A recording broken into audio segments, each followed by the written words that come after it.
চট্টগ্রামের বাঁশখালীর প্রধান সড়ক ৪ লেনে উন্নীতকরণ, সকল ইউনিয়নের মূল সড়ক সংস্কার ও লবণের দাম বৃদ্ধির দাবিতে মিছিল ও পথসভা অনুষ্ঠিত হয়েছে।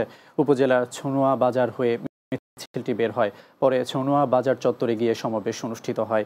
বাংলাদেশ জাতীয়তাবাদী ছাত্রদল কেন্দ্রীয় সংসদের সাবেক যুগ্ম সম্পাদক মফিজুর রহমান আশিকের নেতৃত্বে এতে বক্তব্য রাখেন কেন্দ্রীয় ছাত্রদলের সাবেক যুগ্ম সম্পাদক মফিজুর রহমান আশিক সহ অন্যরা।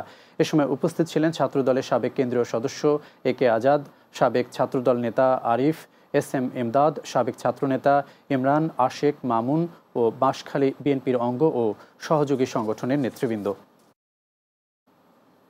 চট্টগ্রামের হাটহাজারীর এলাকার বাসিন্দা এনামুল হকের কাছে চাঁদা দাবি ও হুমকির প্রতিবাদে সংবাদ সম্মেলন করেছেন ভুক্তভোগী।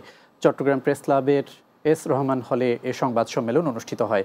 এতে লিখিত বক্তব্য পাঠ করেন ভুক্তভোগী এনামুল হক। সংবাদ সম্মেলনে সন্ত্রাসী, চাঁদাবাজ ও জবরদখলকারীদের বিরুদ্ধে আইনি ব্যবস্থা নেওয়া সহ নিজের জীবন নিরাপত্তা নিশ্চিত করার দাবি জানান ভুক্তভোগী এনামুল হক। এ সময় উপস্থিত ছিলেন ভুক্তভোগীর খালাতো ভাই মোহাম্মদ মোর্শেদ সহ অন্যরা। চট্টগ্রামের ঐতিহ্যবাহী সামাজিক ও অরাজনৈতিক সংগঠন ফুটন্ত কিশোর সংঘের ১৩তম প্রতিষ্ঠাবার্ষিকী অনুষ্ঠিত হয়েছে। নগরীর চাঁদগাঁও টেক বাজার এলাকায় আয়োজিত অনুষ্ঠানে গুণীজন সংবর্ধনা, সাংস্কৃতিক এবং বৃত্তি পরীক্ষার্থীদের মাঝে পুরস্কার বিতরণ করা হয়। সংগঠনের সভাপতি সাদ্দাম হোসেনের সভাপতিত্বে এতে প্রধান অতিথি ছিলেন চট্টগ্রাম মেডিকেল কলেজ হাসপাতালের পরিচালক ব্রিগেডিয়ার জেনারেল মোহাম্মদ তসলিম উদ্দিন।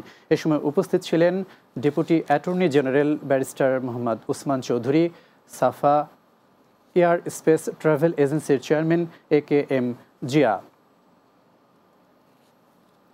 ও সহ অন্যরা।